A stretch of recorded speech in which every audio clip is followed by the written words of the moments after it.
كيف تقارب حزب العمال الكردستاني باكك مع يد الأخوة الممدودة من الديمقراطي الكردستاني البارتي؟ يتطلع الشعب الكردي إلى وحدة الحركة السياسية الكردية في خضم الأزمة العاصفة بالشرق الأوسط، وهم يدركون أن تقاربات علاقات باكك مع البارتي تؤثر بشكل كبير ومباشر على تأسيس الوحدة الكردية المأمولة.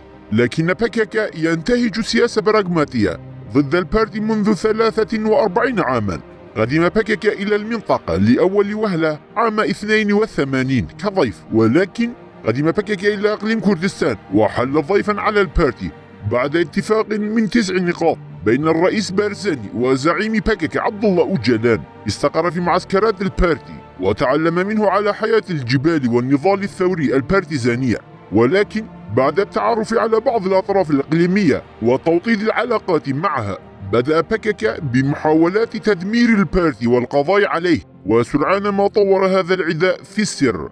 أولا قتلوا أعضاء الحزب الشيوعي العراقي وبيشمركة الاشتراكيين. ثانيا تحالفوا في إقليم بادنا مع قادة جحوش العراق وانضموا إلى قوات صدام، وعقدوا اتفاقيات مع مخابرات صدام وتحالفوا معها ضد البارتي. ثالثا بعد عام 88 استشهد بيشمركة البارتي بشكل مباشر على يد جلاويزة باكك، كما قاموا بتسليم عدد منهم لصدام.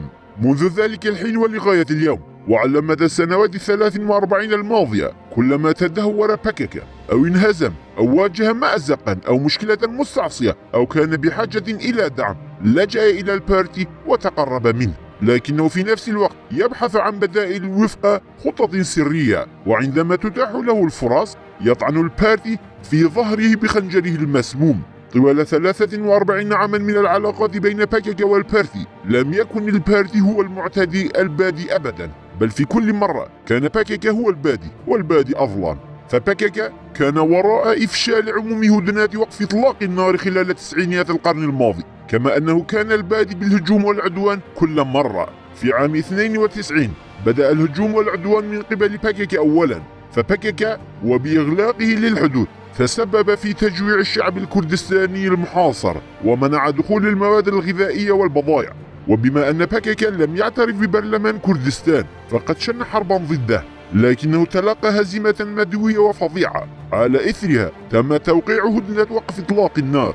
عام 95 انتهك باكك وقف إطلاق النار وهاجم قوات البيشمركة تحت مسمى قفزة 15 أب الثانية، إلا أنه انهزم مرة أخرى واضطر إلى قبول هدنة وقف إطلاق النار. عام 97 وبدعم من إيران هاجم مدن مثل بامرني، سيداكان وتشومان وحاول الاستيلاء على جزء من إقليم كردستان، لكنه مني بالهزيمة مرة أخرى وتم التوقيع على اتفاق وقف إطلاق النار. عام 98 استأنف هجمته على بيشمركة كردستان، وبعد عودة أوجلان إلى حضن تركيا وعبور القوات المسلحة لباكك إلى إقليم كردستان، تدهورت العلاقات بين الدولة الإيرانية وباكك، وهاجم باكك الاتحاد الوطني الكردستاني وخاض معركة مسلحة شرسة مع الاتحاد، ما اضطر آنذاك أيضا إلى التقرب من البارتي والالتجاء إليه. وفي الأحداث العسكرية المهمة مثل عملية زاب عام 2008 تلقى باكك مرة أخرى الدعم من البارتي، واستمرت هذه الفترة حتى عام 2013. عام 13 بدأ باكك حقبة جديدة من العدوان والهجمات، ورغم عدم شأن باكك هجمات على البارتي بشكل علني ومباشر بين عامي 99 و13، إلا أنه حارب إقليم كردستان والبارتي في مناطق بهدنان ومناطق أخرى، وحاول بناء نظام موازن وسلطة بديلة له، كما حاول أيضا استقطاع جزء من كردستان المحررة تحت مسميات وهمية كمناطق الدفاع المشروع باراستيني ماديا، ومن أجل إبعاد باكور كردستان وروجافا كردستان عن منتوجات وصادرات إقليم كردستان والبارتي، بل وحتى تحويلهم أعداء لإقليم كردستان، أعد برنامجا فكريا وقام بالعديد من الأنشطة والنضالات لتحقيق هذا الهدف. في عام 13 شارك باكك في المؤتمر الوطني الكردستاني في العاصمة أربيل، واستغل كل الفرص والإمكانيات التي أتاحتها حركة البارزاني، ولكن وبخطة سرية ومؤامرة خفية تحالف مع إيران والنظام الشيعي في العراق، وقام بشل المؤتمر الوطني الكردستاني وانهيار فترة السلام والتي كانت قائمة منذ عام 99. وفي عام 14 وبدعم من إيران تمركز في كركوك، شنغال، جرميان ومخمور، وانتهج بل وطور بشكل علني سياسة عدائية ضد البارتي. مسرور بارزاني: باكيكا ليس تنظيما إرهابيا. جميل بايك: لا ترسل الأسلحة إلى باذكا.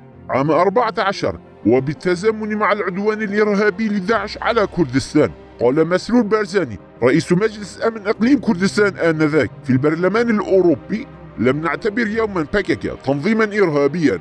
في هذه الأثناء نظم باكيكا وقفة احتجاجية في البرلمان الألماني عن طريق زمرة نسوية من تنظيماته طالبن بسبب الشنغال لا ترسل السلاح لقوات البيشمركة البارزاني. كما دعا جميل بايك الدولة الألمانية قائلا: لا ترسل السلاح لقوات البيشمركة. ونظم تنظيم باكيكا في أوروبا حملة عدوانية شرسة ضد بيشمركة كردستان وإقليم كردستان، مطالبين الدول الأوروبية بعدم إرسال التعزيزات والسلاح لقوات البيشمركة.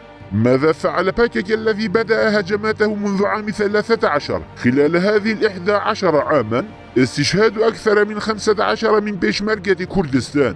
قام بتفجير أنابيب كردستان 5 مرات، وتسبب في خسائر تقدر بنحو 900 مليون دولار لشعب إقليم كردستان.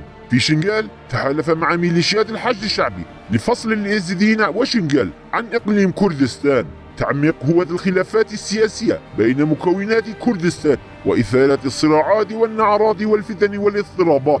دعم وأيد كل من يعادي البارتي، لكن انهار وانهزم مرة أخرى، وها هو من جديد يلتجئ إلى نهج البارزاني ومسيرته للوقوف على قدميه. ولا يزال باكيكا بوضع خطير للغاية، وهو في أمس الحاجة إلى البارتي. فبانهيار نظام الأسد تم تدمير الجبهة الإيرانية الضامنة والداعمة لباكيكا. في المقابل انتصرت سياسة الرئيس بارزاني وتكللت بالنجاح، وها هو باكيكا يحاول جاهدا التخلص من المستنقع الإيراني وأزمة الشرق الأوسط من خلال بناء علاقاته مع البارتي.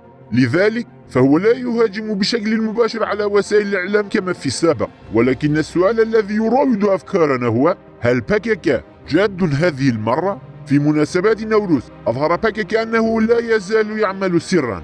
عندما ننظر إلى تنظيم باكيكا في الأشهر 5 الأخيرة نرى أن هذا استمرار لخداع وسياسات باكيكا البراغماتية والخفية والتي استمرت طيلة 43 عاما، وبالأخص الرئيس بارزاني وحركته. فبعد سقوط نظام الأسد بذل الرئيس بارزاني كافة جهوده وأتاح عموم إمكانياته وأعرب عن دعمه الكامل والعلني لتحرير روجافا كردستان. وعندما رأى باكيكا أن سياسة الرئيس بارزاني الكردستانية سوف تفضح دعايتهم المعادية المناهضة للبارتي إلى العلن وتفشلها، أحاطت به المخاوف من كل جانب، ولم تقيم أي مؤسسات تابعة لباكيكا حتى الآن تحركات البارزاني هذه بشكل إيجابي، بل جل ما تم هو التقليل من الهجمات الإعلامية.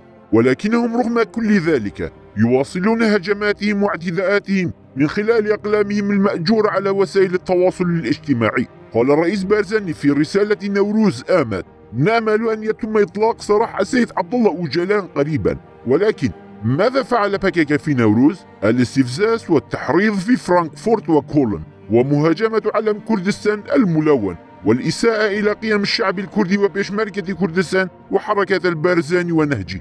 يسعى باكيكا جاهدا منع الوحدة الكردية في روجافا كردستان، ويعمل بكل الوسائل على أن لا يرى النور أي وحدة بين الحركات والأطراف الكردية في روجافا. فها هم يقومون بإلهاء وإشغال المجلس الوطني الكردي في سوريا أناكسا وباقي الأطراف الكردية، يعقدون مؤتمرا باسم كنكا من أجل منع انعقاد مؤتمر وحدة الصف الكردي الحقيقية.